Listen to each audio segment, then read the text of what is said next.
Esse é o hino oficial. E eu quero convidar você que quando eles ficarem de pé, vocês também fiquem todos de pé para adorar o Senhor. Agora, se tiver alguém conversando do teu lado, diz assim: ó, eu vim adorar.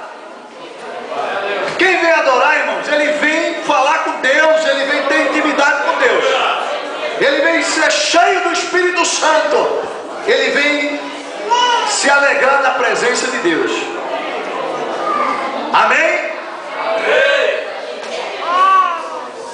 Então nós contamos com vocês.